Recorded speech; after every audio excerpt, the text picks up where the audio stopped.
자, 이번에 읽어볼 이야기는 산에 얽힌 무서운 이야기. 그 짧은 괴담 모음집입니다. 니찬 괴담, 일본 괴담이고요. 그 갑오징어님께서 이 블로그 글 읽는 거를 좀 허락을 해주셔가지고 이렇게 가져와 봤고요. 한번 읽어보겠습니다. 자, 니찬 괴담. 빨간 옷의 남자. 이건 꽤 전에 쓴 적이 있는 이야기여서 읽은 사람이 있을지도 모르겠다. 읽지 않은 사람들을 위해서 이 글을 써두겠어. 긴 글이야. 어느 때였나 3명이서 계곡을 올라갔었는데 15m 정도의 폭포가 상태가 나쁘기도 하고 해서 어떻게 해도 똑바로 올라갈 수가 없었어. 어쩔 수 없이 폭포의 왼쪽 경사면을 크게 돌아서 폭포의 정상에 오르려고 하던 때 제일 먼저 가던 친구가 갑자기 아래로 떨어졌어. 폭포 밑에 움푹 파인 웅덩이에는 바위가 튀어나와 있어서 A는 그 바위에 얼굴을 부딪힌 것처럼 보였어. 고생해서 올라간 경사면을 다른 친구 B와 둘이서 구르는 것처럼 뛰어 내려왔지만 그때 내 귀에 날카로운 웃음소리가 울려 퍼졌어. 그리고 눈앞에 입을 크게 벌리고 웃는 남자의 얼굴이. 그 얼굴에 신경 쓰지 않고 돌진하려고 한 찰나 다리가 꼬여서 나는 넘어져 버렸어. 계속해서 어쨌든 그런 걸 신경 쓰지 않고 일어나서 아래쪽까지 내려왔더니 먼저 내려간 B가 A를 폭포 아래의 웅덩이로부터 끌어올리고 있었어. A의 얼굴은 부어서 커다래져선 코와 눈에서 피를 흘리고 있었어. 코라고 해도 완전히 짜부라져서 얼굴 안쪽에 파묻혀 있었어. 노페라 보우, 그러니까 달걀 귀신이라는 건 저런 얼굴을 말하는 건지도 몰라.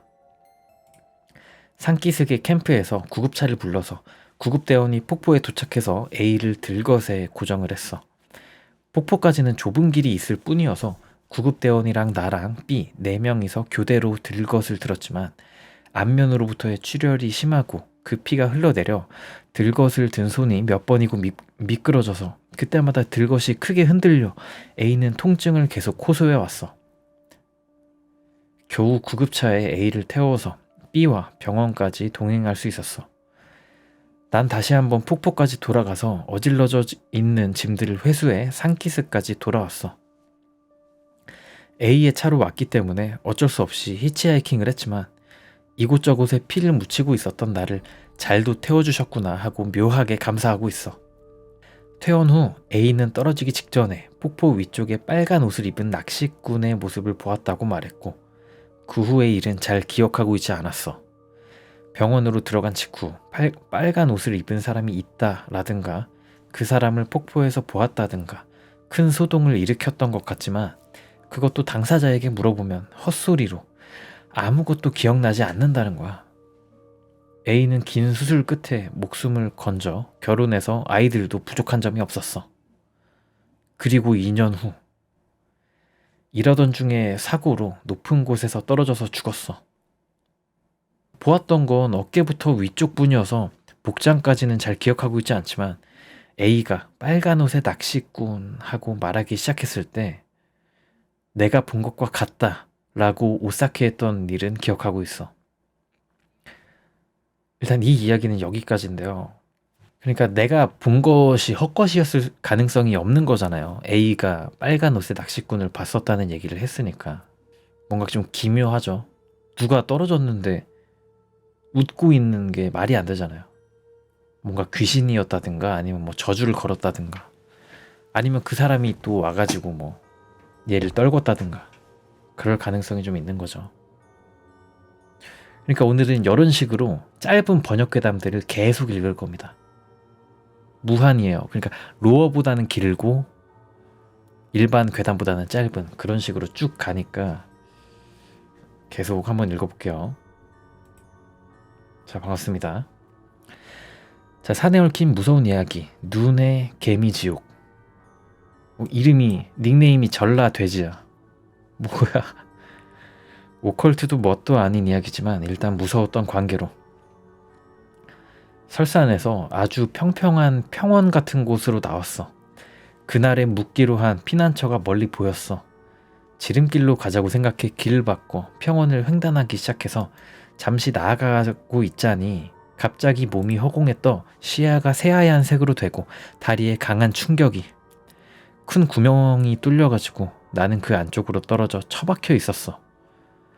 올려다보니 위쪽에서 떨어지는 눈이 얼굴에 얹히고 푸른 하늘, 그리고 발이 밟고 있던 것은 지면이 아니라 나뭇가지였어.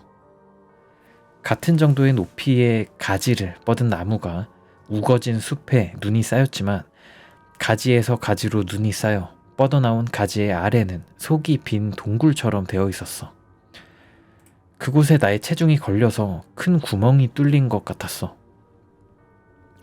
위에서부터 로프를 내려주었지만 아래쪽의 상태를 안 모두는 한 장소에 모여서 로프를 당겼다가는 자기들도 떨어질 수 있어서 위태롭게 엉거주춤했어. 와, 그러니까 바닥이 전부 다 나무 위라는 거 아니야. 눈이 쌓여서 살짝 얻은 상태인 거고. 진짜 위험하다. 나는 나대로 구멍 안에서 발버둥을 치니 주위의 눈이 부슬부슬하고 아래로 떨어져.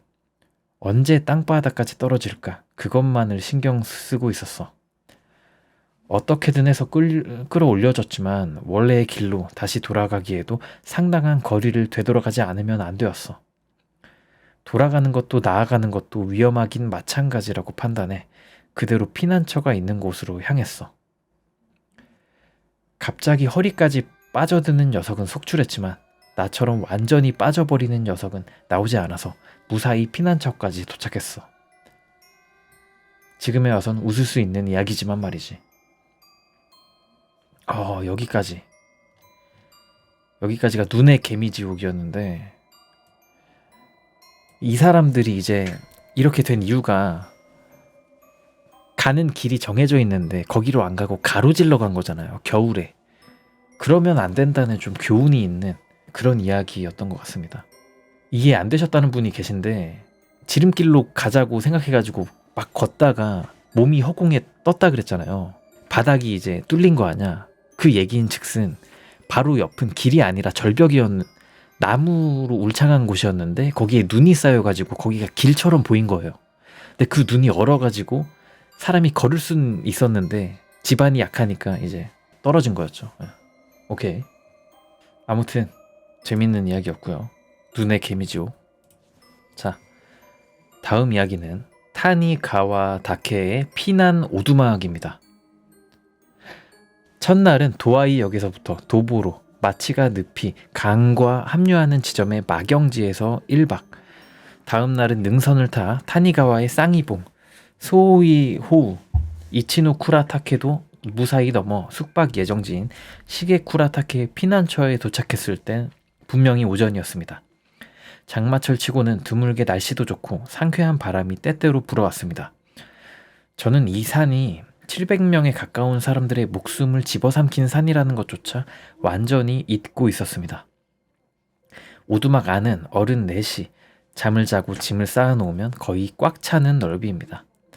오두막에 들어갈 때 이중으로 된 살인문의 안쪽 문이 망가져서 열기 힘들게 되어 있었습니다. 하지만 눈이 내리는 계절도 아니고 비바람을 막는 데엔 충분했습니다. 다음 날은 하산 예정이었습니다. 밤이 반쯤 지났을 때 날씨가 나빠져 제 머리 위에 있는 작은 창문이 바람에 흔들려 파닥파닥하고 소리를 내고 있었습니다. 낮에 피로가 나온 것인지 그 소리도 신경 쓰지 않게 되어 저는 계속 잠속으로 끌어들어갔습니다. 저는 언제나 산에 들어가면 대개 1시간 간격으로 눈이 떠져서, 이때도 그랬습니다. 몇 번째인가에 눈을 뜬 때는 기상 예정인 3시 5분 전이었습니다. 그날은 제가 기상을 알리는 역할이었기 때문에 힐끔힐끔하고 시계를 바라보며 때가 되기를 기다리고 있었습니다.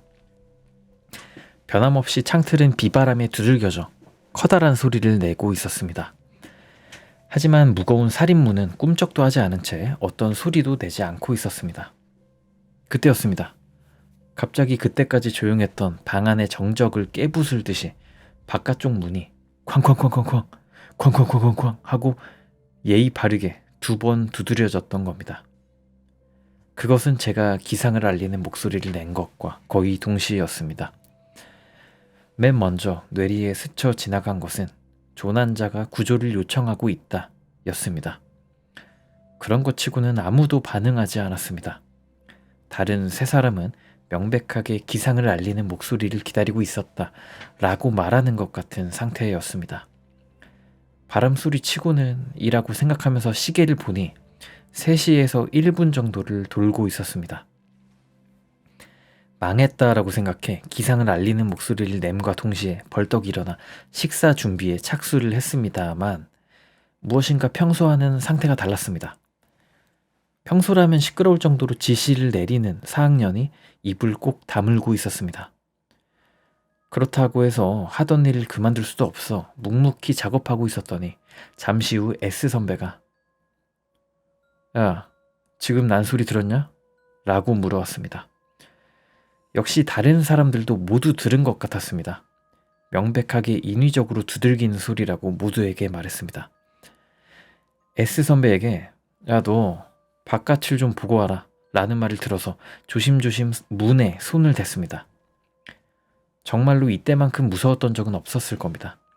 문 쪽에는 어느 누구도 없고 다만 제 회중 전등의 불빛 속을 비와 안개가 쏴 하고 흘러갈 뿐이었습니다. 결국 무엇이었는지 모르는 채 아무것도 보이지 않았다고 말하자 한 번의 긴장이 풀려 모두 갑자기 수다스럽게 이야기하기 시작을 했습니다. 그때 선배 한 명이 꺼낸 말에 저는 등골이 싸했던 것을 지금도 기억하고 있습니다. 야, 여기에 피난 오두막 상당히 위험한 거 아냐? 왜냐하면 이 산이라면 겨울에 조난당했던 사람의 시체라든가 계속 안치되어 있을 거 아냐? 그렇습니다. 여름이니까 온화한 날씨지만 겨울에 타니가와 다케라고 하면 폭설지대로 유명해 많은 수의 등산객들의 생명을 빼앗아온 장소입니다. 그때로부터 15년 가까이 지났습니다만 현재는 피난 오두막도 새로 단장해 지금도 많은 등산객들을 맞아들이고 있습니다. 그러면 뭐였을까요?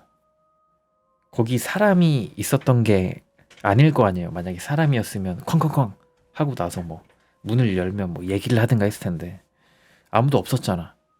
사람은 아니야. 귀신이라기에는 좀 비과학적이야. 그러면 뭐가 남느냐? 문이 헐거워가지고 그냥 바람이랑 공명해가지고 두두두두두 이렇게 된 거 아닌가 그냥? 근데 시체가 뭐가 날라왔던 건가? 아무튼 재밌는 타니가와 다케의 피난 오두막이라는 괴담이었고요. 채팅창에 공부하면서 듣기 정말 좋은데 듣다 보면 집중을 해서 공부를 안 하게 됨. 좀. 그러면 괴담을 그냥 보면 됩니다.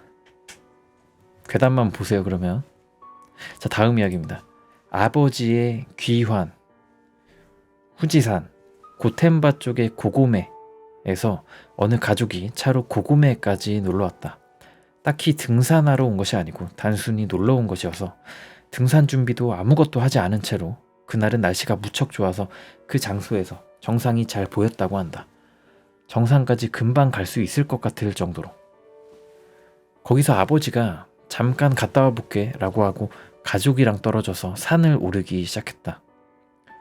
가족들은 말렸지만 괜찮다니까 이라고 하면서 가버리고 말았다. 그랬더니 그로부터 5분도 채 지나지 않았는데 그만큼이나 좋았던 날씨가 나빠져 산을 오르는 부친의 모습은 순식간에 피어난 안개에 삼켜져 보이지 않게 되었다.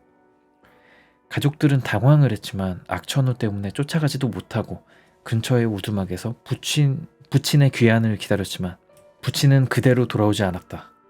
날씨가 되돌아온 후 수색을 했지만 시체도 발견할 수 없었다고 한다.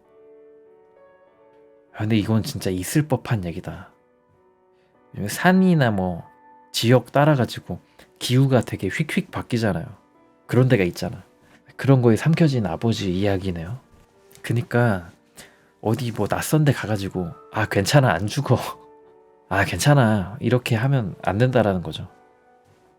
자, 아버지의 귀환이었고요.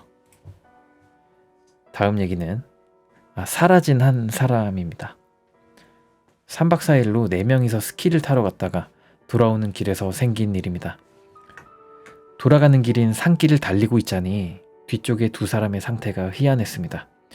뒤쪽에서 오른쪽에 앉아있는 사람이 빨리 말해줘 라고 급하게 외치고 왼쪽의 사람은 빨리 빨리 라고 울부짖는 듯 했습니다. 앞쪽의 두 사람은 당연히 영문을 모르겠어서 뒤쪽의 두 사람에게 화나 있었던 것 같지만 그러고 있는 동안에 뒤에서 오른쪽에 앉아있던 사람이 우와 하고 외친 순간 왼쪽에 앉은 사람이 어이 야 너 하고 그 사람의 이름을 부르짖었습니다. 앞쪽에 주수석에 앉아있었던 친구의 오빠가 뒤돌아보니 뒤쪽에서 오른쪽에 앉아있던 사람이 슥 하고 사라져가고 있었다고 합니다. 믿기지 않는 이야기입니다. 하지만 이 일은 실제도 신문에도 실렸었고 8년이 지난 지금도 그 사람의 소식은 알 수 없는 채입니다. 도대체 무슨 현상이 일어났던 것일까요? 이거는 제가 아는 건데 타노스가 예전에 핑거스냅을 했던 적이 있는데 그거 같죠?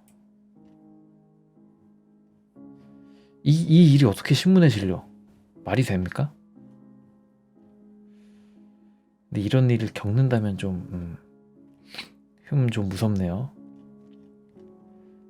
자, 사라진 한 사람이었고요. 다음 이야기는 축광의 우물입니다. 친가의 뒤쪽에 있는 이름 없는 산에 대해서 말입니다만 산 안쪽 깊숙한 곳에 다 낡아서 더러워진 우물이 있습니다. 어린아이 때 우물의 안쪽을 본 적이 있는데 그때 불가사의한 현상이 일어났다라는 기억이 있습니다.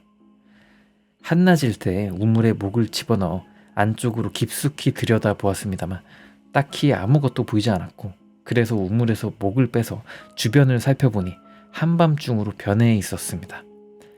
지금 다시 생각해보면 그러한 기억만이 남아있습니다. 그 후 최근이 되어서 그 우물에 대해서 조사해 보았습니다만 그 우물은 예로부터 축광의 우물, 우시 히카리 이이토로 받들어 모셔지고 있어 밤이 되어도 우물의 안쪽은 마치 대낮과 같이 밝아진다고 하는 말이 전해져 내려온다고 합니다. 그것과 관계가 있을지도 라고 생각한 적이 있습니다. 근데 뭔가 좀 반대 상황이 벌어졌네요. 얘는 이제 어린아이 때 낮에 우물에 목을 집어넣었는데 밤이 된 거잖아. 목을 빼고 보니까.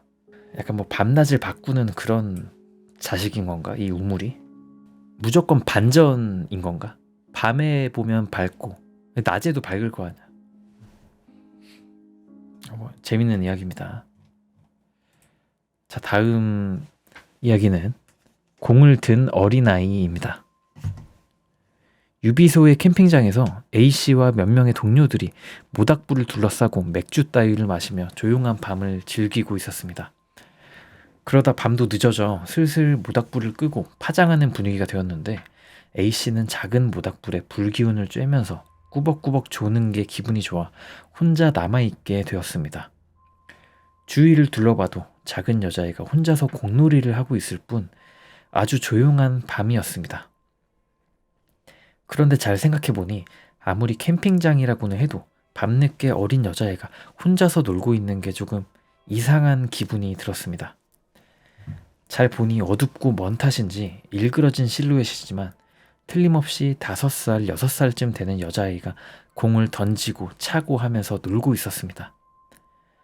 A씨는 그다지 신경을 쓰지 않은 채 다시 눈을 감고 꾸벅꾸벅 졸고 있었다고 합니다. 잠시 후 옆에 풀숲이 사삭하고 소리를 냈습니다.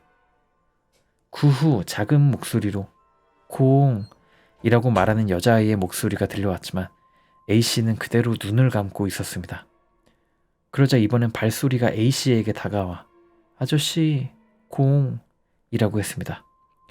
A씨가 공을 주워달라는 건가? 하고 알아듣고 고개를 숙인 채로 눈을 뜨니 모닥불에 비친 여자아이의 구두가 보이고 큰 목소리로 아저씨 공이라는 말소리가 들렸습니다. A씨는 깜짝 놀랐습니다. 큰 목소리로 말을 걸어와서가 아닙니다. 그 목소리가 A씨의 옆쪽 풀숲, 공이 떨어졌다고 생각되는 장소에서 들려왔기 때문이었습니다.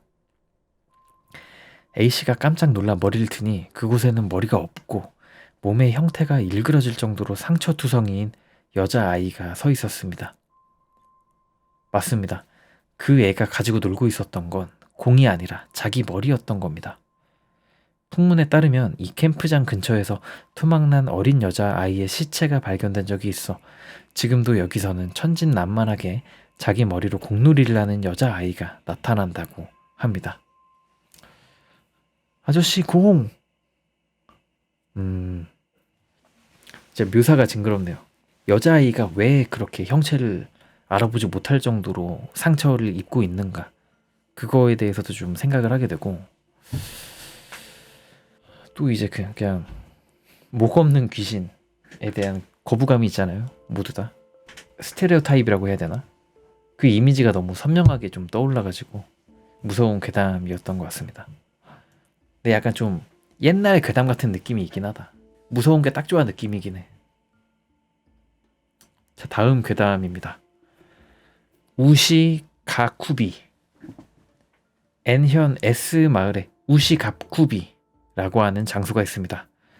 저희 할머니가 그 근처 출신입니다. 초등학생 시절에 그 할머니에게서 들은 우시가쿠비 근처에서 있었던 먼 옛날의 이야기입니다. 할머니의 증조할머니의 동생에 해당하는 사람이 대금업자, 그러니까 사채업자를 하고 있었습니다. 에도 시대였다고 합니다. 저에게 있어선 선조님이지만 안타깝게도 이름은 알지 못하는 관계로 일단 타로 씨라고 하겠습니다. 타로 씨는 고리 대금업자였던 모양이어서 평판이 그다지 좋지 않았다는 것 같습니다. 어느 여름날 타로 씨는 어린 스님 한 사람을 데리고 빌려간 돈을 받아내기 위해 산속의 마을로 향하고 있었습니다. 마을 사람들에게 빌려줬던 돈을 돌려받았는지 어땠는지는 확실하게 전해져 내려오지 않았습니다. 다만 산의 마을 사람들은 술자리를 준비해놓고 술을 권했다고 합니다. 그리고 타로 씨는 만취해 같이 왔던 어린 스님과 함께 밤에 산길로 돌아갔다는 모양입니다. 그래서 결국 타로 씨와 어린 스님 두 사람 모두 집에 돌아가지 못했습니다. 그 상태 그대로 행방을 찾을 수 없게 되었다고 합니다. 산의 마을 사람들에게 물어봐도 돈을 돌려주고 술을 마신 후 헤어진 후의 일은 모르겠다고 모두들 대답했다고 합니다. 남은 가족은 산의 마을 사람들이 아니라 산기슭의 마을 사람들에게 부탁해서 산속을 뒤졌습니다. 그리고 돌아가는 길과 반대 방향인 절벽 밑에서 간신히 타로 씨의 시체를 발견했다던 모양입니다. 최종적으로는 밤에 산길에서 술 취해 추락한 거라고 생각이 되었지만 돌아가야 할 집과는 반대 방향에 있는 절벽에서 떨어졌다니 이상한 이야기라고 소문이 퍼졌다고 합니다. 더욱이 돌려받았던, 그러니까 산에 취락 사람들이 줬다고 말하는 돈은 결국 어디에서도 나오지 않았다고 합니다. 또한 같이 동행했던 어린 스님이 계속 발견되지 않는 것은 카미카쿠시라든가 주인, 그러니까 타로 씨를 죽이고 돈을 빼앗아 숨겨 놓았다든가 여러 가지로 소문이 퍼졌었다고 합니다. 저는 이 이야기를 들은 초등학생 때부터 분명히 어린 스님도 그저 산의 취락 사람들에게 살해당한 것이라고 생각을 하고 있었습니다. 산의 취락은 너무 사람이 적었기 때문에 쇼와 40년도쯤에 폐촌이 되었습니다. 이거 좀 방향이 여러 가지죠. 어린 스님도 공범이든가 아니면 진짜로 산에 취락 사람들이 그냥 돈은 당연히 안 줬겠죠. 그냥 죽이고 버린 거지. 아니면 집 가는 길도 아니야. 그냥 죽이고 졌다가 반대쪽에다가 버려둔 거네. 무섭네요. 그러니까 사채업자 하는데 왜 근데 가야지. 거래를 하는데 가야긴 하지. 아무튼 재밌었고요. 자, 다음 이야기입니다. 여자친구의 사진. 그때 이타코로 유명한 오소레야마에 갔었습니다. 이타코가 뭐지? 이타코란 무녀구나. 무녀로 유명한 오소레야마에 갔었습니다. 여행 사진을 나중에 보게 되었습니다만 그때의 사진에 대단히 기묘한 기분 나쁜 사진이 몇 장 있었습니다. 그렇다고 해도 딱히 영혼이 찍혀 있는 것은 아닙니다. 그것은 작은 조약돌을 쌓아놓은 사이노카와라 같은 곳에서 여자친구를 찍은 사진입니다만 약간 소프트 포커스가 걸려있다고 해야 할지 초점이 어긋나 있다고 해야 할지 조금 흐릿한 사진으로 본 순간 좀 기분이 나쁘다고 해야 되나? 오싹하다고나 할까? 어쨌든 기분 나쁜 물건이었습니다. 사진을 모두 다 봤더니 친구와 눈을 마주치게 되었습니다. 다양한 곳에 갔었구나 라고 말했더니 뭔가 이상하지 않았어? 하고 물어왔습니다. 거기서 생각한 그대로의 감상을 말했더니 실은 여행 가기 전에 여자친구가 아이를 낙태했어. 좀 너무 커져 있어서 말이지. 그러고 보니 들은 적이 있습니다. 사이노카와라에선 성불하지 못한 어린아이의 영혼이 작은 조약돌을 쌓아 성불하려고 하고 있다. 하지만 마지막 하나를 쌓아 올리려고 하면 귀신이 찾아와 쌓아 올린 돌을 무너뜨리기 때문에 영원히 성불할 수 없다. 라고. 뭐가 무섭냐면 너무 커져 있어서 말이지. 이 말이 무섭다. 요거는 그냥 좀 너무 전형적인 괴담 이야기라고 한다면 이 낙태에 대해서 너무 좀 쉽게 말하는 것 같은 느낌이 좀 무섭네요. 채팅창에 초점 흐려지는 건 영혼이 그 주변에 있다고 들었는데 점점 그런 게 있구나. 왜지? 귀신 얼굴이 근처에 있어가지고 거기로 잡히는 건가? 초점이? 여기 그 해설이 있네요. 이타코는 오소레 야마를 중심지로 하는 죽은 자의 강령술에 특화된 눈먼 무녀를 일컫는 말이고요. 근데 일컫는 말이라 한다면 죽은 자의 강령술을 하는 사람들은 눈을 멀게 한다는 건가? 무녀가 되면? 이것도 무섭네. 그리고 사이노카와라는 죽은 자가 저승으로 가려면 건너야만 하는 강인 삼도천 강변의 자갈밭. 부모보다 먼저 죽은 아이가 부모의 공양을 위해 조약돌로 석탑을 쌓아 올리고 있지만 언제나 마지막 순간에 악귀가 그 탑을 무너뜨려 부모와 아이는 결코 구원받을 수 없다. 다만 마지막에는 지장보살이 와서 구원해준다고 한다. 신기하네요. 이런 또 설화가 있는 거구나, 일본에는. 되게 슬프다. 그러니까 삼도천이 있는 건데 강을 건너야 되는데 애는 안 건너고 부모를 좀 기다린다는 거 아니에요. 탑 쌓으면서 부모는 막 행복하게 살아라 막 하면서 이렇게 탑을 쌓는데 악귀가 막는다는 거 아니야. 아무튼 뭐 지식이 늘었다. 여기까지가 여자친구의 사진이었고요. 다음 이야기는 주인 없는 라디오입니다. 그것은 분명히 1977년 7월 하순부터 8월 초순까지였으므로 벌써 20년 정도 전의 이야기입니다. 저는 친구들과 셋이서 북알프스의 우라긴자 코스라고 하는 3000m급의 능선을 종주하고 있었습니다. 종주라고 하는 것은 각 산의 정상을 돌며 걷는 등산을 말합니다. 제 2박째 야구치고로 오두막이라고 하는 곳에서 묵었습니다만 비교적 비어 있었고 자가 발전에 의한 전등, TV도 있고 식사도 좋아가지고 쾌적했습니다. 그래도 등산객은 아침 일찍 출발하기 때문에 밤 9시에는 보통 불을 끄고 잠자리에 듭니다. 잠자리엔 얇은 이불은 있지만 여러 사람이 뒤섞여 자게 됩니다. 모두가 잠들어 조용하게 되었을 무렵 라디오를 듣고 있는 녀석이 있었습니다. 작은 소리였지만 조용했기 때문에 신경이 쓰였습니다. 모두 지쳐있는데 불쾌하구먼 이라고 생각하면서도 곧 전원을 꺼주겠지라고 생각해 기다렸습니다. 하지만 점점 화가 나서 일어나서 오두막의 종업원에게 주의를 주라고 말하러 갔습니다. 하지만 라디오를 듣는 손님은 아무도 없었습니다. 다른 손님도 일어나서 알아봤는데 어느 가방 속에 있던 라디오가 소리를 내고 있다는 것을 알게 되어 그것의 전원을 끈 곳으로 사건은 해결되었을 터였습니다. 종업원이 툭 하고 털어놓았습니다. 그 배낭의 주인은 오늘 밤의 손님 중엔 없습니다.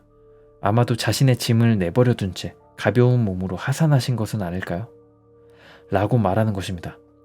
야구치고로 다케에서 하루에 산키스까지 하산이 가능한 코스는 없습니다. 여름이라고는 해도 장비 없이 하산하는 것은 자살행위라 할 수가 있습니다. 라디오의 전원은 즈 하고 눌린 것일 뿐일지도 모르고 짐을 옮긴 순간에 가방으로 들어가 버린 것일 수도 있습니다. 고요한 어둠 속 산 정상에서 들린 라디오는 전파 상태 때문에 음량에 웨이브가 걸려 있어서 단편적으로 방송 제공자 명이 들리고 있었습니다. 영우회입니다. 마지막을 좀 이해가 안 되네. 귀신 들렸다는 건가? 영혼 동호회? 근데 장비 없이 하산을 한 거라기보다는 그냥 극단적인 선택을 하려고 짐을 두고 간 게 아닐까? 그런 생각이 전 들었거든요, 읽다가. 근데 마지막에 영혼 동호회? 여기서 갑자기 엥스러운 느낌이 있네요. 이런 방송 제공자가 어딨어?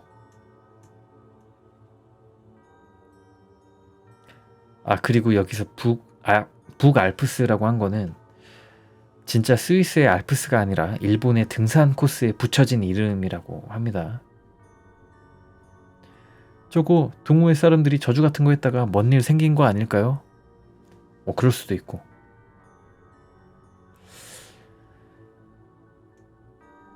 그냥 극단적 선택이라고 생각을 하는 게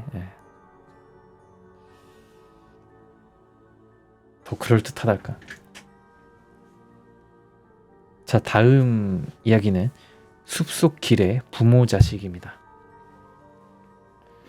어떤 남쪽으로 하산하던 중 긴 숲길을 터벅터벅 걷고 있었더니 아래로부터 올라오는 부모와 자식이 저쪽에 보였다. 이제 저녁이 어두워지는데 하고 생각하고 있었더니 모퉁이에 보이지 않는 부분에서 없어져 버렸다. 엇갈리는 거리까지 왔지만 보이지 않는다. 마을까지 2시간 정도의 거리. 역시 늦은 시간이니까 돌아간 걸까? 라고 생각을 했지만 꽤 그러니까 튼튼하여 잘 걷거나 잘 뛰는 다리인 내가 따라잡을 수도 있었는데 라고도 생각을 했다. 옆으로 빠지는 길은 없는 상태. 이상하게 생각하면서 걷고 있었더니 머리 위에 나뭇가지가 부러지는 소리가. 산 쪽에 경사면을 올려다보니 꽤 위쪽의 큰 나무에 그 부모와 자식이 가지에 앉아서 말없이 먼 곳을 보고 있었다. 어쩐지 이 세상의 사람이 아닌 것 같은 느낌이 들어서 심장이 두근두근 달려가지고 그 장소를 빠져나왔다. 물리적으로 가능은 하지만 부자연스러운 체험이었다. 이게 그냥 기묘한 경험을 하신 것 같아요. 고양이냐고요? 뭔가 잘못 봤겠지. 자, 다음 이야기는 산속의 목소리입니다. 나는 심령 체험을 겪어본 적은 없지만 아버지에게서 단 한 가지 불가사의한 이야기를 들었다. 아버지는 성실한 사람으로 거짓말을 하는 사람이 아니다. 매일 아침 산에서 하는 일이라서 집 근처에 있는 산에 가는 것이 일과가 되어 있어 그날도 산에 작업을 하러 갔다. 사람 목소리가 들려서 목소리가 나는 쪽을 향했지만 목소리가 나는 쪽과의 거리는 줄어들지 않고 모습은 전혀 보이지 않지만 들리는 목소리로는 오늘은 3분의 손님이 오시니까 몹시 서둘러 준비해야 한다 라고 말하고 있었다. 도대체 무슨 일인가 하고 괴이쩍게 생각해 점점 산 깊숙이 들어갔더니 갑자기 목소리는 들리지 않게 되어 그 근처는 쉿 하고 아주 조용해져서 지금 있는 장소가 어디인지 전혀 모르게 되었다.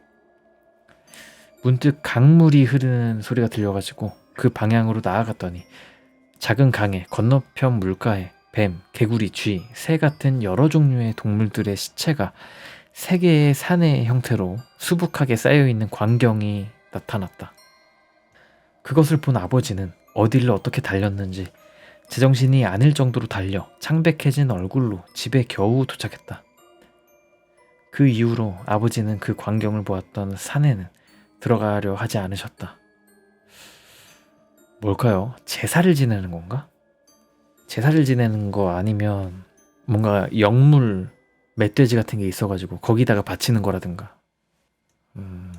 무섭네요. 근데 뭔가 되게 처음 보는 그림이다. 되게 기이해요. 뭔가 큰일이 벌어질 것 같은 느낌이야. 산속의 목소리 이야기였고요. 다음 이야기는 마을의 화장터입니다. 우리 집 소유의 논으로 갈 때 산속 좁은 길을 통해서 가는데 말이야. 그런데 말이지. 도중에 옛날 우리 마을에 화장터가 보이는 장소가 있어. 지금은 이미 다 썩어버린 오두막에 콘크리트로 만든 소각로와 커다란 굴뚝이 있을 뿐이지만 말이야. 그것도 어린아이 때 할아버지가 그 가까이에서 데려다 주셨을 뿐이니 현재는 아무것도 남아있지 않다고 생각해. 어쩐지 그 근처만 분위기나 공기가 달라. 아무튼 그 산 바로 옆에 지방도로가 있어서 차가 달리는 소리도 좀 들리는데 뭔가 쉬잉 하는 느낌이 들어. 공기가 킹하고 붕 떠 있어. 바로 옆쪽에서 두세 명의 사람이 이쪽을 물끄러미 보고 있는 느낌. 나는 영감 같은 것은 전혀 믿지 않고 유령 그런 거 있겠냐? 라고 생각하는 사람이지만 왠지 모르게 느끼게 된단 말이지. 그런 곳에 가면. 옛날에 어머니에게 그 이야기를 했더니 네 조상님들이 지켜봐 주시는 거야. 나도 뭔가를 느끼는 일이 있고 말이야. 라고 말해주셨어. 아버지는 대릴 사위로 온 사람이었으니까 아무것도 느끼지 않은 듯해. 그러니까 전혀 무서워하지 않고 혼자 깜깜하게 될 때까지 논일을 할 수 있는 것이겠지만 나는 무서워서 못해. 뭐 아마도 단지 착각한 것이겠지만 말이지. 뭐지? 되게 신기한 경험이네요. 이런 거가 나이 들면서 없어지는 경우도 있긴 하겠지만 가문 단위로 이런 게 있으면 다 느낄 거 아니야. 신기하네. 자, 다음 이야기입니다. 다음은 어떻게 될까? 입니다. 무섭다. 산속에서 들리는 목소리란 무섭구나. 어린 시절에 읽었던 옛날 이야기. 어떤 포수가 산에 들어갔다. 멧돼지를 기다리며 몸을 숨기고 있었는데 눈앞에 거미 한 마리가 있었다. 그곳에 개구리가 와서 거미를 먹었다. 개구리는 뛰어서 갔다. 거기에 뱀이 와서 개구리를 삼켰다. 뱀은 기어서 갔다. 그랬더니 어디선가 커다란 멧돼지가 와서 뱀을 먹었다. 포수는 잡았다고 생각해 멧돼지에게 총을 겨누으려고 마음을 먹었다. 그러나 여기서 문득 생각했다. 거미는 개구리에게 먹히고 개구리는 뱀에게 먹히고 뱀은 멧돼지에게 먹혔다. 그 멧돼지를 쏜다면 나는 어떻게 되는 것인가? 기분이 나빠진 포수는 총을 거두었다. 그때 산속에 울려 퍼지는 듯한 커다란 목소리가 났다. 용케 쏘지 않았구나. 어? 재밌네. 진짜 설화 같다. 근데 인간은 최상위 포식자니까 안 먹히잖아요. 사람한테 먹히긴 해. 사람은. 저는 이런 설화 발견하는 게 또 항상 재밌는 것 같아요. 옛날 이야기라. 잠깐만요. 갑자기 네이버 2단계 인증 요청이 들어왔는데? 해킹인가?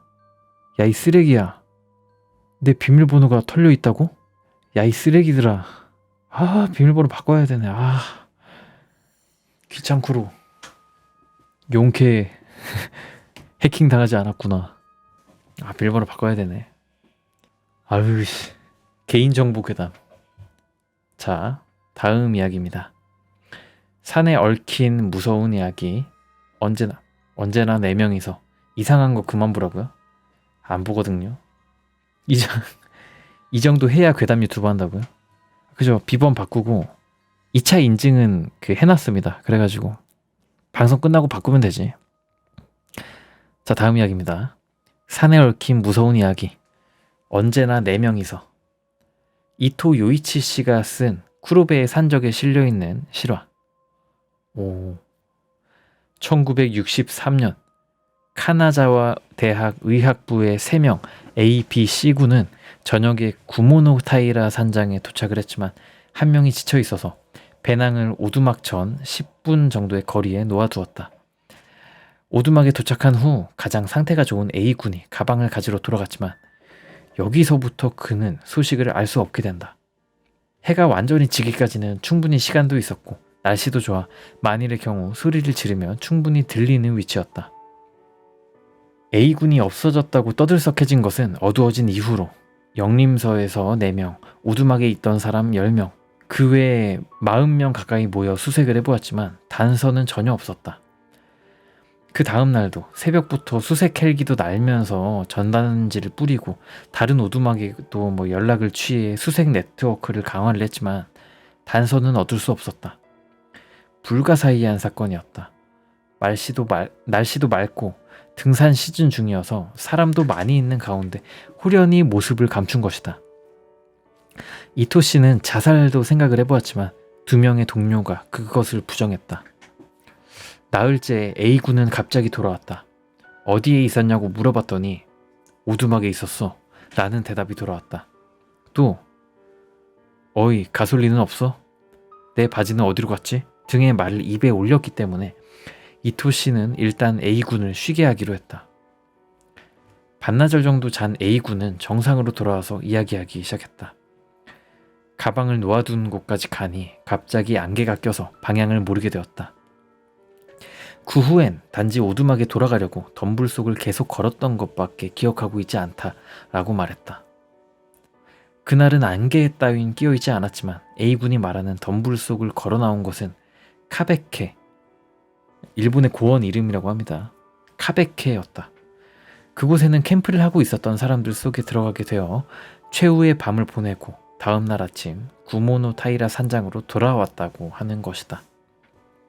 A군의 말, 지금 와 생각해보면 이상합니다. 낮에도 밤에도 언제나 넷이서 이야기하거나 내가 가지고 있던 건빵을 먹거나 하면서 걸었으므로 조금도 외롭지 않았어요. 이야기 속의 3명은 도대체 누구인 것일까? 여러 가지 억측이 난무하고 있다.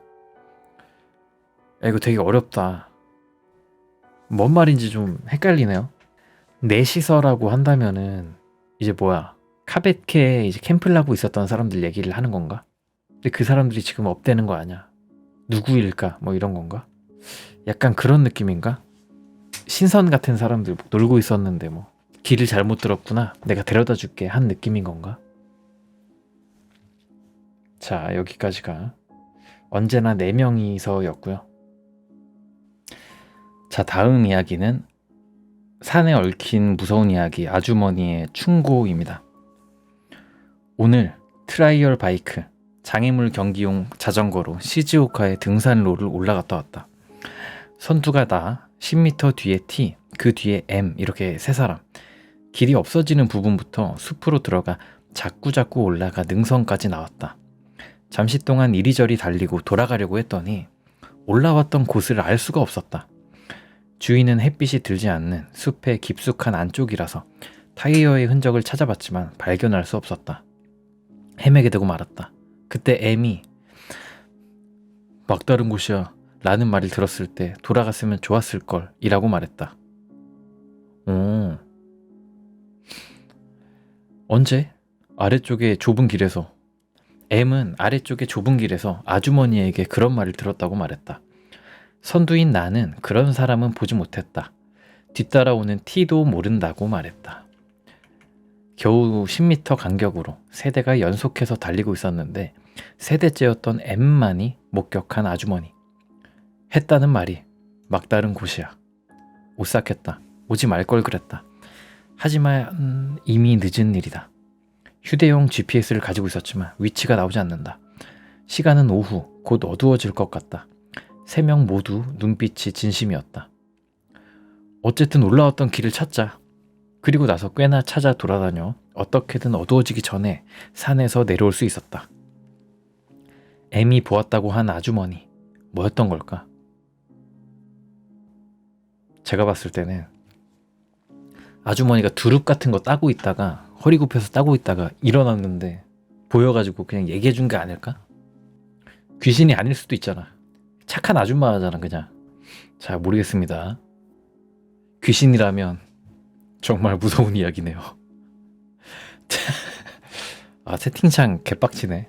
두릅뚜 두릅뚜 두릅뚜 두릅뚜. 나이 좀 있으시네. 이거 아시는 거 보면. 자, 다음 이야기입니다. 타니 가와다케의 조난무전. 대학 반더 포겔 집단 청소년 도보 운동 시절의 이야기. 다니카와 다케의 조난무전. 부실에서 무전기를 체크하고 있던 중에 어떻게 봐도 SOS로밖에 들리지 않는 전파가 FM에 들어가 있는데 어때? 라고 부원이 묻기 시작했어. 그 장소에 가니 확실히 긴 신호, 짧은 신호를 3번씩 누르는 소리가 들렸어. 틀림없는데? 라고 하며 안테나를 돌렸더니 그 방향은 조회츠 국경, 신호 강도는 높음. 바로 고문 선생님께 연락해 자동차를 내게 되었어. 확신이 없는 관계로 경찰에 보고하는 것은 일단 뒤로 미뤘어. 전파의 위치를 특정하는 것을 FX라고 해. 우리들은 차 세대로 시부카와 누마다로 들어가 방향을 확인. 3시간 정도 걸려서 거의 특정 지을 수 있었던 것이 타니가와다케 방향이었어.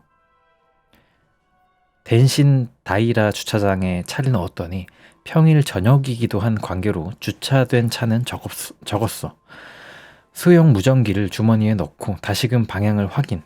이제 안테나가 없어도 신호 강도는 강해서 3방향으로 나누어져 이동했더니 선배인 B씨의 무전기가 포화 상태로 하울링을 일으켰어. 보통 이런 일은 없기 때문에 모두들 놀랐어. B씨에 이어 등산로를 올라갔더니 겨우 20m 위치에서 가방을 발견했어. 거기서 좀 더 둘러보았더니 남자의 시체를 발견했어. 나는 곧바로 되돌아와 경찰에 연락했어. 이런 일도 있을 수 있나? 모두들 흥분하면서도 경찰이 오는 것을 기다리고 있었어. 그때는 누구도 눈치채지 못했었지만 이제 무전기는 소리를 내고 있지 않았어. 당연히 등산객이 가지고 있을 거라고 생각해 그 누구도 의심하지 않았어. 그래서 어떻게 시체가 전파를 보낸 거지? 경찰도 당연히 그 사정을 듣고 무전기를 찾았는데 등산자가 가지고 있지 않았어. 그리고 등산자 쪽은 죽은 지 이틀은 지났다고 하는 말을 들었어. 이런 주차장 바로 근처에서 누구에게도 발견되고 있지 않았던 건가? 라고 생각을 하니 이상했어. 게다가 수색해 보았더니 무전기는 늪의 물속에서 나왔어. 물론 물에 잠겨 쓸 수 없는 상태로. 그럼 도대체 누가 전파를 보낸 걸까? 혹시나 해서 사람들을 동원해 근처를 수색해봤지만 아무도 없었어. 주차장에 남아있던 차도 죽은 사람 본인의 것으로 확인이 되었고 등산 카드도 그 외에는 없었어. 도대체 누가 무전기로 우리들을 부른 것일까 하고 동창회 때 화제가 되었던 가을날의 추억이야. 그러네. 이게 뚜뚜뚜 뚜뚜뚜 이게 SNS가 아니라 SOS 그 신호잖아요. 산속에서 살아남기 이런 거에서 배웠었는데 진짜 누가 한 걸까? 이 무전기가 늪의 물속에 빠져 있었다라고 한다면 보낼 수가 없는 상황인 건데 뭐지? 이런 가능성이 있을 수 있겠죠. 만화책이나 이런 데서 SOS 모스부 신호를 배워가지고 누가 그냥 장난으로 그냥 보낸 거야. 근데 그걸 보고 우연히 이 시체를 발견한 거지. 좀 그런 생각이 좀 드네요. 아니면 뭐 귀신이 했든가. 빨리 시체를 발견해달라 뭐 이런 느낌으로 보낸 건가? 아무튼 기묘한 이야기네요. 이런 일들을 몇 번 겪으면 귀신을 믿을 수밖에 없겠다. 저 얼마 전에 아는 사람이 이제 귀신 어렸을 적에 뭐 빙이 들렸던 얘기를 해줬었는데 그런 일들을 겪으면 안 믿을 수가 없겠더라고요. 저는 뭐 있어도 그만 없어도 그만이라고 생각하는 주의긴 한데 이런 일들을 겪으면 믿을 수밖에 없겠다. 자, 다음 이야기입니다. 뇌운. 호타카의 능선을 걷고 있었더니 아래쪽으로부터 매우 짙은 구름이 솟아 올라왔다. 구름은 우리들이 있는 장소까지 닿지는 못하고 구름 위에 얼굴을 내민 능선을 걸어가는 꼴이다. 무엇인가 들린다. 금소금, 피잉이라든지 키잉이라든지 지지지지 이런 소리. 발 밑을 보니 구름은 그 두께와 밀도를 더하고 있었다. 틀림없이 번개가 친다. 낙뢰가 꼭 아래쪽으로만 칠하는 법은 없다. 그리고 손에는 금속잭 피켓을 들고 텐트의 폴, 팩, 식기 등의 금속류가 가방에 가득 차 있다. 선두에서 걷고 있었던 나는 모두에게 몸에서 가능한 한 쇠붙이를 내놓아 능선에 모아놓도록 지시를 하고 가능한 그곳에서 떨어졌다. 주위에서도 다른 등산객들이 허둥지둥하고 있다. 잠시 그러는 동안 구름을 모았던 기류가 바뀐 것인지 구름이 옅어지기 시작해서 우리들은 다시 짐을 몸에 착용하고 걷기 시작했다. 낙뢰 사고도 없고 이렇다 할 비극이 일어난 것도 아니지만 왠지 무서웠었다. 야, 이거 진짜 무섭겠다. 구름에 등산하는데 구름이 진짜 많아. 그런데 몸에 쇠붙이 투성이야. 철물점이야. 거의 걸어다니는 철물점이면 너무 시끄럽겠는데요. 근데 제가 궁금한 게 가방 안에 있어도 많이 위험한가?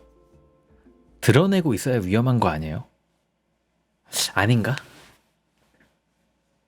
문과라 가방 정도로는 자성 같은 거를 막아낼 수가 없는 거겠죠? 그 정도로는.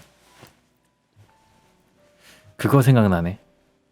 리썰 컴퍼니 생각나네요. 거기서도 이제 철 들고 있으면 번개치거든요. 자, 다음 괴담 한번 또 읽어볼까요? 자, 뒷산의 괴이입니다. 우리 집 쪽에 있었던 이름도 없는 낮은 산에 대한 이야기. 유치원, 초등학교의 뒤쪽에 있는 그 산은 뒷산이라고 불리고 있었고 산 정상엔 어린이 공원이 만들어졌어. 점심시간 같은 때에 초등학생이 빼먹지 않고 가는 곳 같은 장소? 그런데 그 산 정상으로 이어지는 길 도중에 전쟁 위령비, 초등학교랑 좀 떨어진 곳엔 절, 그리고 거기서 좀 더 떨어진 장소엔 신사, 그것도 자살하는 녀석이 가끔 있는, 아무튼 그 신사가 있는 좀 무서울 것 같은 장소야. 그 산에서 일어난 사건. 개를 산책시키려고 저녁 여름날 6시쯤에 산을 오르고 있었더니 위령비 근처 경사면, 길은 없고 사람이 올라갈 수 없는 곳, 그 위령비 근처 경사면에 새파란 불꽃을 보았어.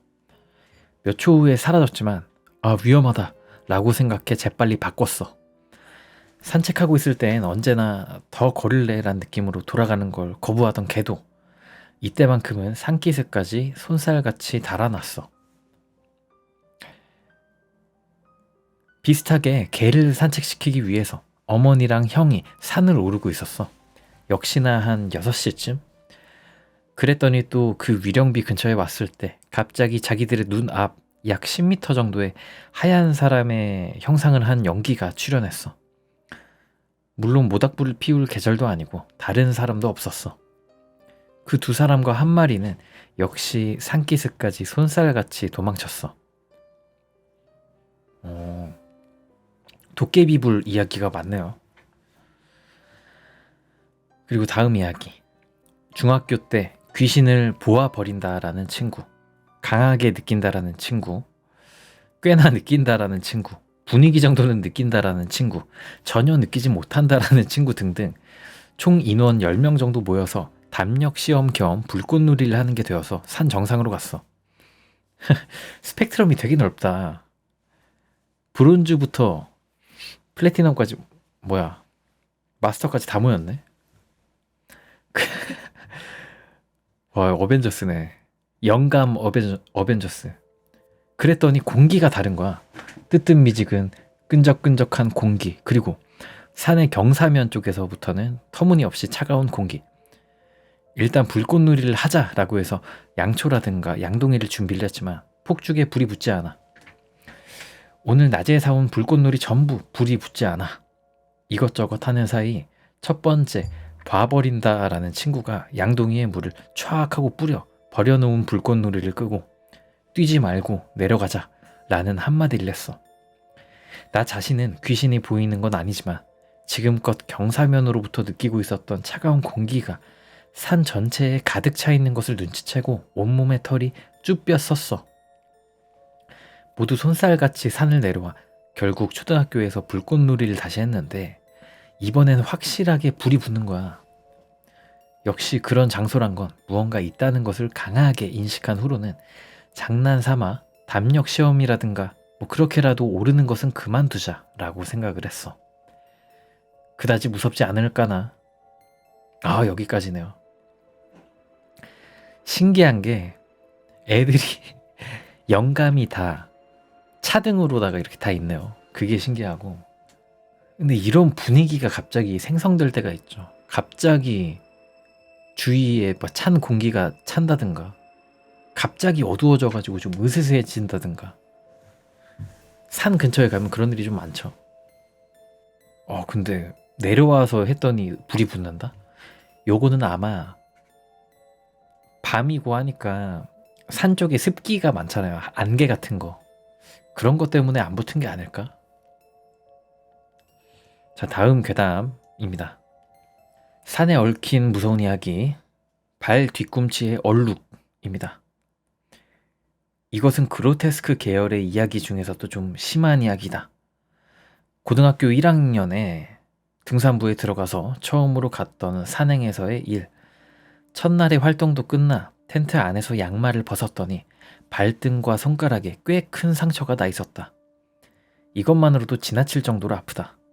그리고 발 뒤꿈치는 복사뼈보다 낮은 위치부터 복사뼈의 상단 정도까지의 높이에 걸쳐서 다리 뒤쪽 부분에 해당하는 근육이 노출되어 있었다. 붉은 근육으로부터는 피도 나오지 않고 투명한 체액이 끈적하게 붙어 있어 흐르지도 넘치지도 않고 번들번들 빛나고 있었다. 손가락으로 만졌더니 소금이 뿌려진 것 같은 아픔이. 손가락이 닿은 위치를 잘 보니 체액에 지문이 남아 있었다. 소독만이라도 해두려고 상처약을 바르고 그 위에 바로 양말을 신었다. 상처를 양말에 딱 붙여버리면 내일 걸을 때에도 뒤꿈치가 양말에 직접 스치는 일은 없을 테고 그쪽이 편하다는 고문 선생님의 말에 따랐다. 다음 날도 하루 종일 걸어 집에 돌아온 후 고문 선생님이 말했던 대로 발 뒤꿈치의 상처에 딱 달라붙은 양말을 보면서 이 양말 어떻게 벗지? 하고 울고 싶은 심정이 되었다. 진짜 끔찍해. 무서워하면서 천천히 벗으면 고통의 시간이 길어질 뿐이었다. 천천히 벗어야지. 아슬아슬하게 뒤꿈치까지 내려온 양말을 확실히 잡아 이 이상은 없다 라는 기세로 단번에 양말을 벗겨냈다. 부의 연습으로 달리거나 했기 때문에 이 상처는 4월부터 실로 여름방학 중인 8월 초순까지 완치되지 않고 내 많은 양말의 뒤꿈치 부분에 기분 나쁜 얼룩을 남겼다. 지금 쓰고 있자니 뒤꿈치가 욱신욱신 쑤시고 있는 것을 깨달았다. 무섭다고 할까? 주제에 안 맞는 이야기일지도 모르겠네. 모처럼이니까 써버렸지만 이거는 현실 공포네요. 현실 공포. 근데 이런 거 저는 천천히 떼는 게 맞다고 봐요. 그지 않아요? 세게 떼면 안 생길 상처도 생겨. 그러니까 세게 떼면 순간에 그 당시에는 이제 빨리 끝날지 몰라도 뒤에는 이렇게 계속 남는 거고, 천천히 떼면 그 당시에는 아프더라도 잘 갈무리를 좀 하면 좀 괜찮지 않나. 천천히 떼야 됩니다.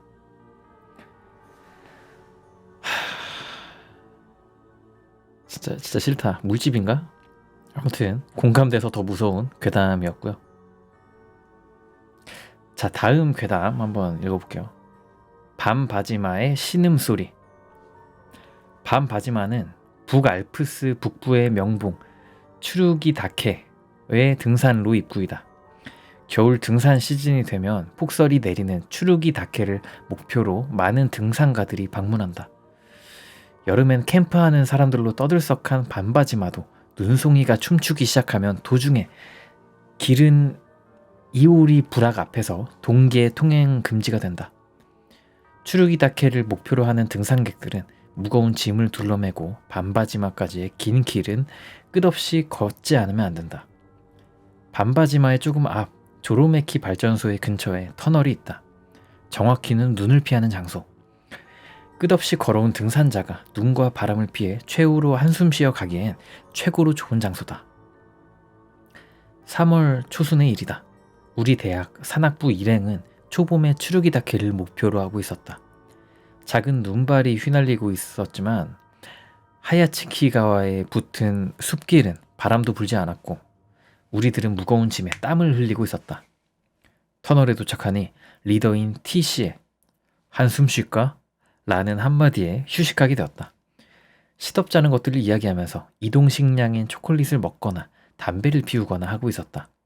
그런데 갑자기 우라고도 오호 라고도 말할 수 없는 신음과도 같은 소리가 터널 안을 울렸다. 무엇일까 하고 이상하게 생각해 누구에게랄 것도 없이 물었더니 동물인가 뭔가의 울음소리겠지 라고 말하는 선배. 너무나도 확실히 들렸으므로 공포를 느낄 정도는 아니었던 것이다.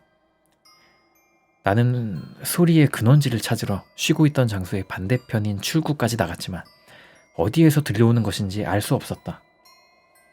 장소를 이동해도 언제나 같은 크기로 소리를 울리고 있었다. 유령인 걸까요? 이런 대낮에 나올 것 같냐고. 잠시 그러고 있다가 소리가 멈춰 이상한 기분을 끌어안고 반바지마를 향해 출발했다. 반바지마의 파출소에는 현 경찰인 K 부장이 있어서 우리들을 마중 나와 주곤 했다. 하지만 그날은 마침 후쿠야마 현 경찰인 산악 경비대가 봄 산 훈련으로 산에 들어가 있을 때였다. 산에 들어갔더니 충분한 눈으로 러셀, 그러니까 눈을 헤치고 걸어간 자국도 깊어 그날 밤은 하야츠키 능선에서 텐트를 치고 그 다음날 하야츠키 산장에 들어갔다. 텐트에 들어가 라디오를 듣고 있었더니 오늘 추르키다케 하야츠키에서 훈련 중인 이라는 말로 시작했다. 아무래도 경비대인 K씨가 사자머리 부분 근처에서 눈사태에 휘말려 이케노야에 떨어진 것 같았다. 산악부 내에서도 K랑 아는 사이인 선배가 있어서 어떻게 하면 좋은 것일까 하고 고민했다. 결과적으로는 그 당시 우리들의 실력으로는 겨울에 추르키다케에서 아무것도 도울 수 있는 것이 없었다.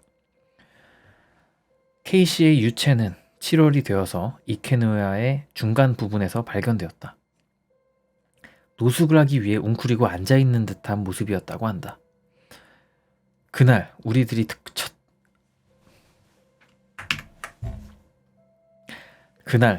터널에서 들었던 목소리는 무엇이었던 것일까? 그 후 그 땅에 사는 사람에게 물어봐도 그런 울음소리를 내는 동물은 없다 라고 말했다. 나는 산의 신령님이 무엇인가를 전하고 싶어서 외치고 있었던 것은 아닌가 하고 생각한다. 그 후 하야츠키 산장에서 K씨가 떨어졌던 날은 결혼기념일, 발견된 날은 생일이었어 라는 말을 들었다. 안 돼. 어떻게 해도 견딜 수 없는 사실이었다. 그러니까 너무 끔찍하다. 뭔가 막 처자식 다 있는 사람이나 뭐 남편 아무튼 그런 사람이 죽는 거는 그래도 나이가 좀 있으니까 40, 50대 넘었을 때 돌아가신 거는 어떻게 이런 느낌이라면 애 없이 그냥 신혼인 상태야. 그런 상태에서 한 명이 죽어. 이것도 너무 마음이 아파요. 좀 더 아픈 것 같아. 왜일까? 왜 더 아플까요?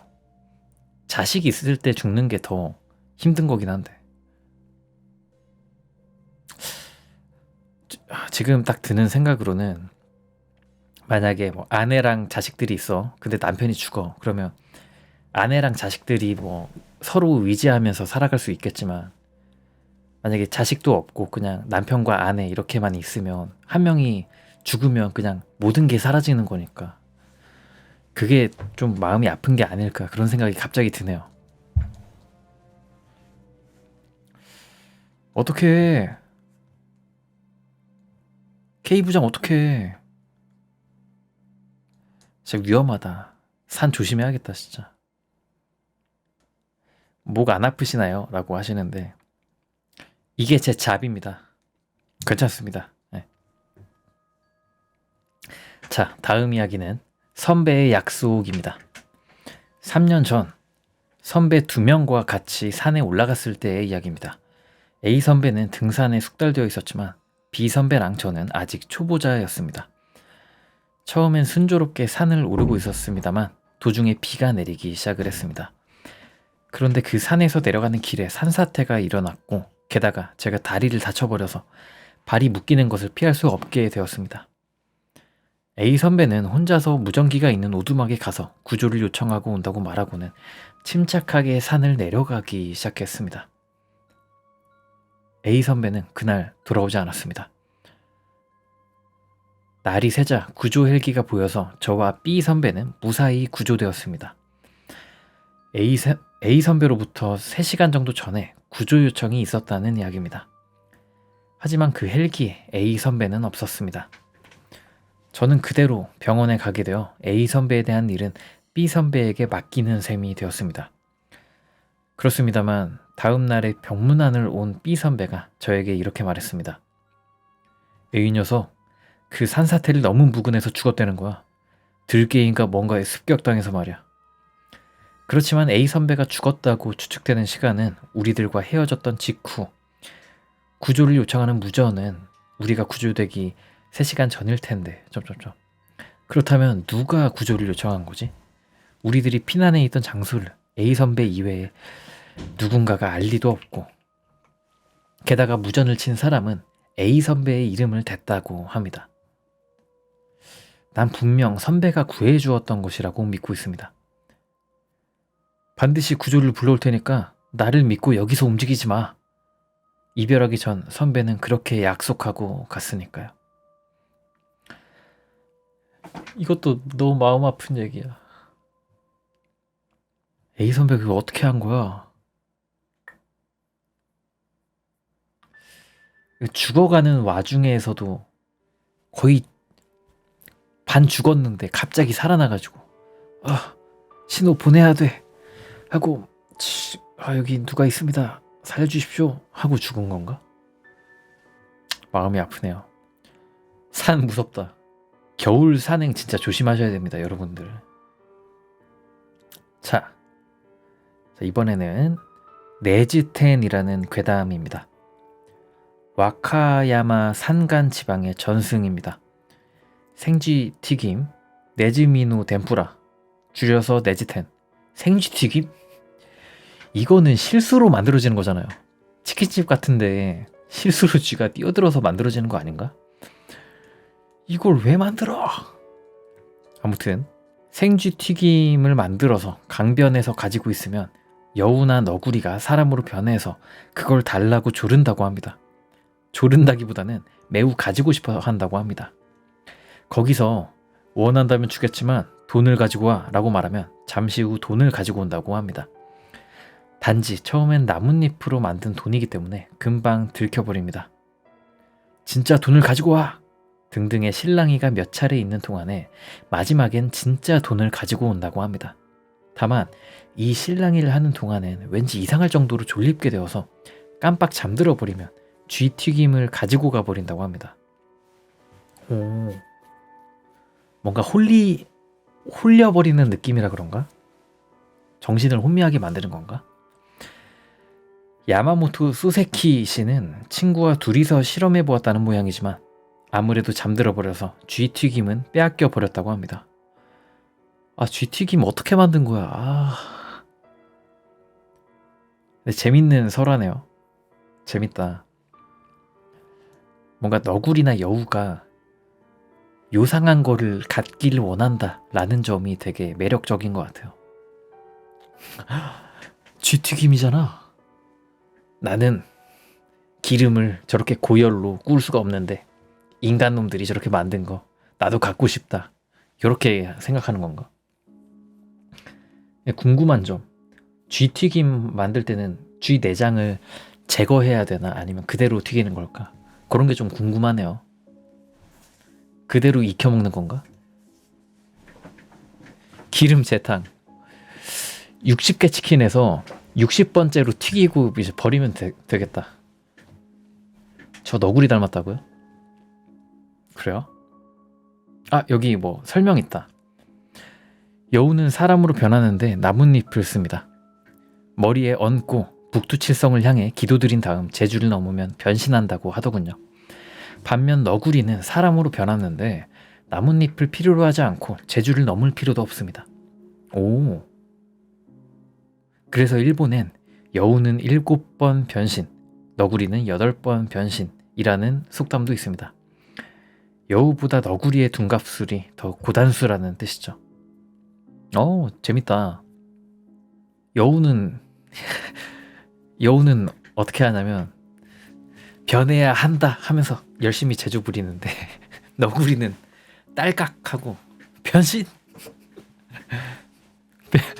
변해야 한다.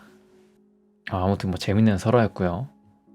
여기서 얻은 좀 정보는 너구리가 여우보다 더 고단수다. 둔갑술이 더 고단수다. 이런 느낌이네요. 자, 다음 이야기입니다. 오렌지 알갱이입니다.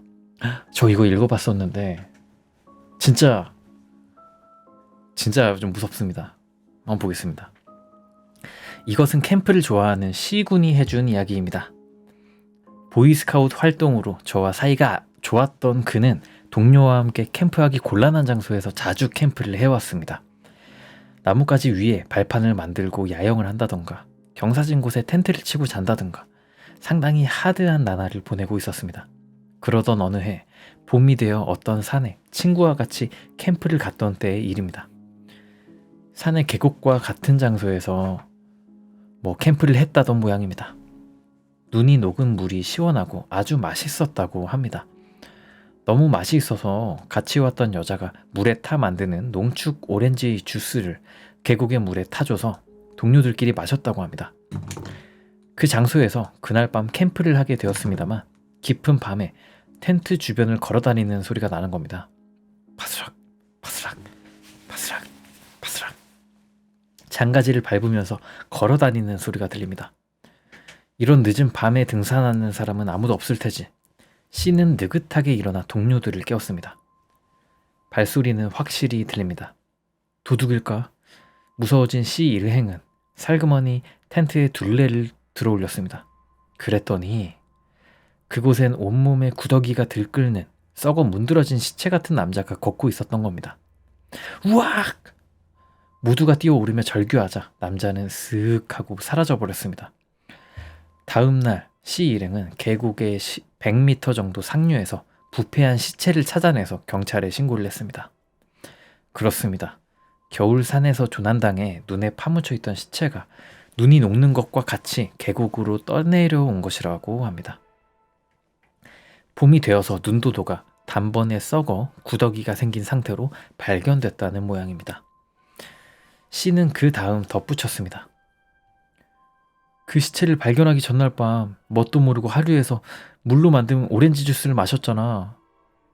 알맹이가 엄청 들어가 있어가지고 농축 주스라서 알갱이 같은 게 들어있는 거냐고 같이 온 여자애한테 물어봤더니 아니 보통 오렌지 주스예요 라고 말하는 거야. 내 컵엔 분명히 알갱이가 3-4개 들어있었거든. 지금 생각해보면 알갱이가 조금 움직인 것 같은 기분이 드는데 말이지.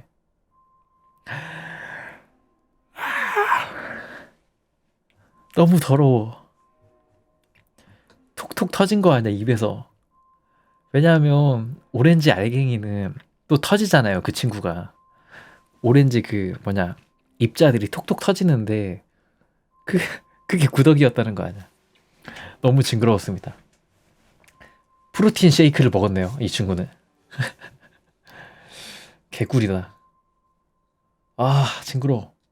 심지어 썩은 시체, 냉동 상태의 시체였다가 그게 봄이 돼가지고 녹아가지고 거기에 구더기가 들끓은 게 강물로 내려와가지고. 근데 강물로 왜 먹어? 더러운데. 물을 가져가란 말이야. 난 이제 쌕쌕 못 마신다고요? 실수로 민초 먹은 격이라고요? 어이, 민초 혐오 그만둬라. 너무 더러운 이야기였고요. 삼다수를 챙겨라. 일본의 초록색 그거 있잖아요. 페트병. 그거를 챙겨야지.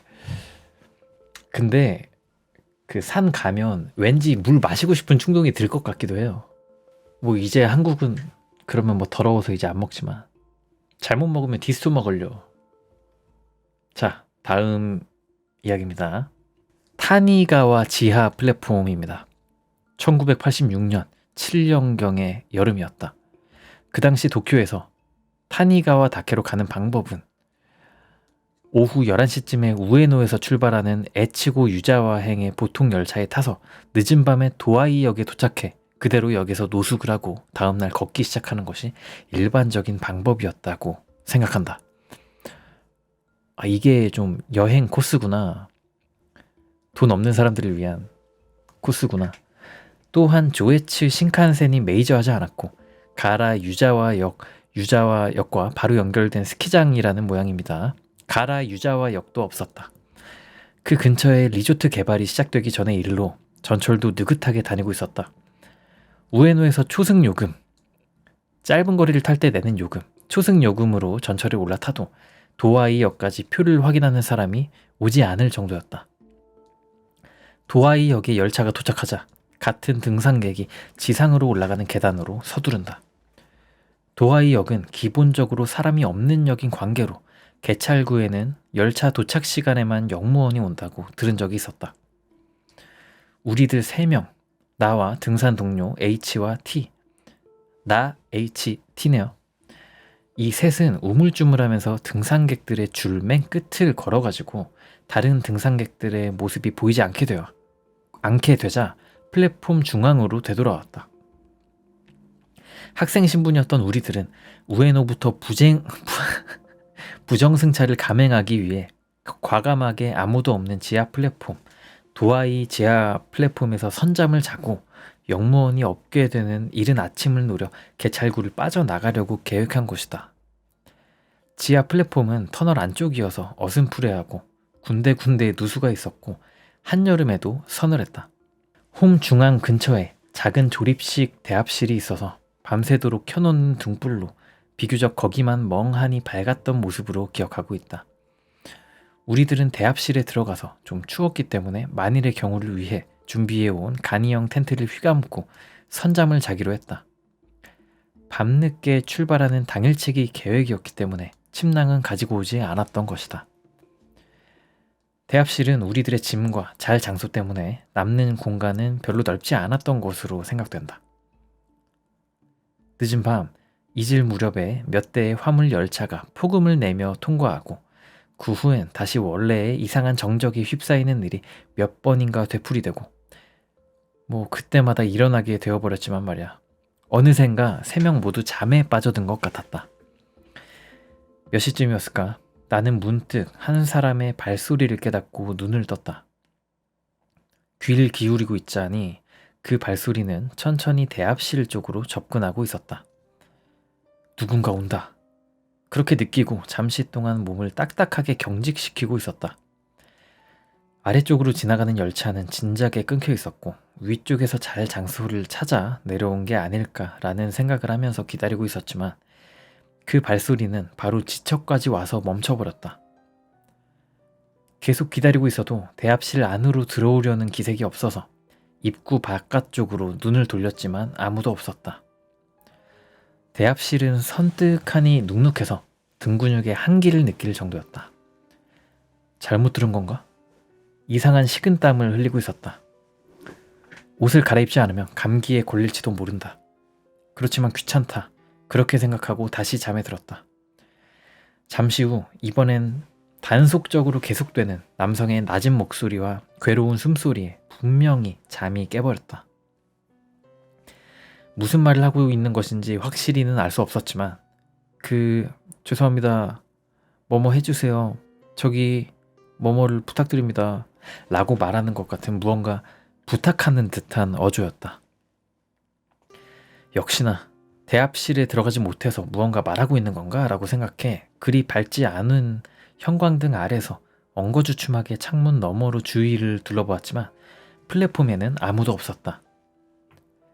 하지만 남성의 낮은 대화 소리는 확실히 귀에 남아있어서 배멀미와 같은 불쾌한 현기증이 머릿속에 남아있다. 꿈인 걸까? 하고 멍하니 생각하고 있었다. 숙면을 취하지 못했네. 수면 부족이라면 다음날 힘들겠는데? 라고 다음날의 일을 걱정하면서 생각하고 있었더니 근처에서 자고 있던 H가 끊임없이 움찔하고 경련하고 있었다.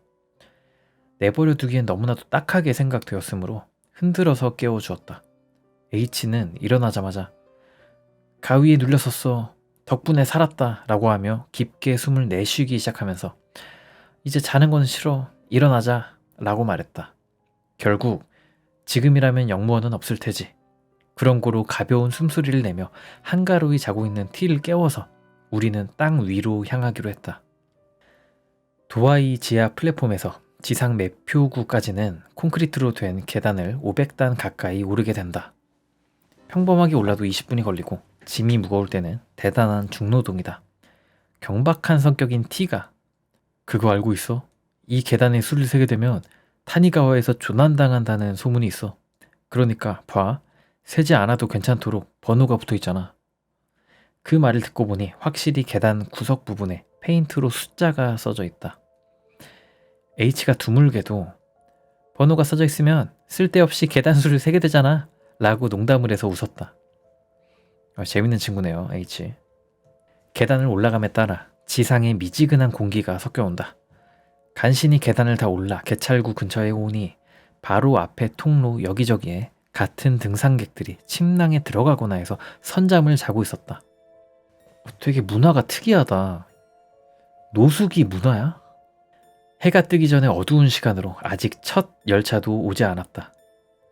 우리는 역무원이 없는 매표구를 쉽게 통과해서 역사 밖의 계단에서 준비해온 아침 식사를 먹기로 했다.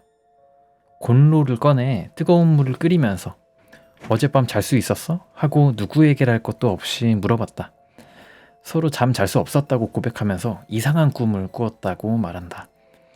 내가 잘 수 없는 데다 남성의 낮은 대화 소리로 잠이 깨었다고 했더니 T가 신묘한 얼굴로 이상한 발소리를 들었다고 하기 시작했다. 깨웠을 때 잘 자고 있었잖아 라고 말했더니 진지한 얼굴로 자는 채 하고 있었던 것이라고 대답했다.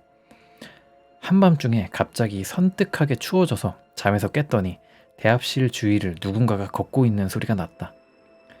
처음엔 역무원에게 들켰다고 생각해서 눈을 감고 자는 척하고 있었지만 발소리는 대합실 앞에서 몇 번이나 멈춰 서고는 왔다 갔다 한다.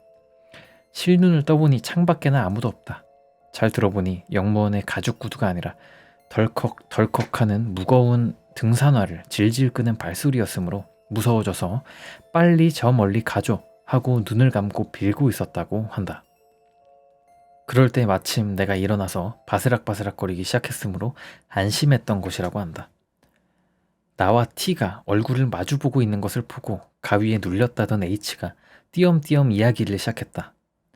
아무래도 대합실 입구의 바깥쪽에 남자가 서 있어서 이쪽을 지그시 보면서 무언가 호소하고 있었다는 것이다. 입구의 유리 너머로 남자의 상반신이 들여다보고 있고 그 복장은 확실히는 몰랐지만 이쪽을 향하고 있는 상대방의 얼굴과 시선이 마주쳐버렸다고 한다. 그 얼굴의 표정이 필사적인 모습으로 지그시 보고 있어서 시선을 받고 있는 동안엔 가위에 눌려서 목소리도 나오지 않았다고 말했다. H는 유급생이라 나나 T보다 연상으로 동료의 신뢰가 두터운 리더격이었다. 평상시부터 정직하고 과묵해서 진지하지 않은 이야기를 하는 사람은 결코 아닌 만큼 그가 가위에 눌려 있었을 때 보았다고 하는 남성의 얼굴의 이야기는 단순한 꿈이나 근거 없는 이야기로 치부할 수는 없었다. 세 명 모두 잠시 동안 입을 다물고 김이 나는 인스턴트 라면을 홀짝거리고 있었지만 빠르게 해가 떠서 주위가 확실히 밝아지는 것이 몹시 기다려졌다. 라면에 남은 국물을 다 마시면서 H가 조난자가 많은 타니가와니까 아직 발견되지 않은 사람이 있을지도 모르지 라고 중얼거렸다. 어쨌든 다음부터는 지상의 개찰구 앞에서 자자. 서로 수면 부족이니까 신중하게 행동하자 라고 기분을 새로이 해서 아침 해가 뜨는 중에 출발하기로 했다. 물론 도중에 있는 조난 위령비 앞에서 손을 모아 묵념하는 것을 우리들은 잊지 않았다. 내가 지금도 이해할 수 없는 것은 이 체험이 나 혼자만의 일이 아니라는 것이다. 만일 이 체험이 나 혼자만이 겪은 일이었다면 단순한 환청일지도 모른다. 우리들이 느꼈던 장소에서는 남자이냐 여자이냐라고 말한다면 남자이며 등산객이냐 역무원이냐 어느 쪽이냐라고 묻는다면 등산객, 입을 다물고 있었느냐고 묻는다면 무엇인가 말을 하고 있었다. 그렇다고 해서 수수께끼의 남자 등산객이 말을 건네어 왔다고 말한다면 그것은 거짓말이 되어버린다. 그러나 거의 같은 시각에 세 명이 플랫폼에는 우리들 이외엔 아무도 없는데 한 명의 남자의 존재감을 느낀 것은 틀림없는 사실이다. 이 이야기는 이것이 끝이 아니다. 하산에서 귀경한 다음 날의 일이다. 직장에서 아르바이트를 하고 있던 나와 H는 벌레에 물린 것도 아닌데 두 사람 모두 왼쪽 팔뚝이 빵빵하게 부어오르고 약하게 열이 나버렸던 것이다. 근육통과 같은 아픔으로 다행히 붓기는 이틀 정도 지나자 아무 일도 없었던 것처럼 되돌아갔다. T에게 어떤 일이 일어났는지는 유감스럽게도 확인하지 않고 있다. 그 후 타니가와에는 몇 번이고 갔지만 아무도 두 번 다시 지하 플랫폼에서 노숙은 하지 않는다.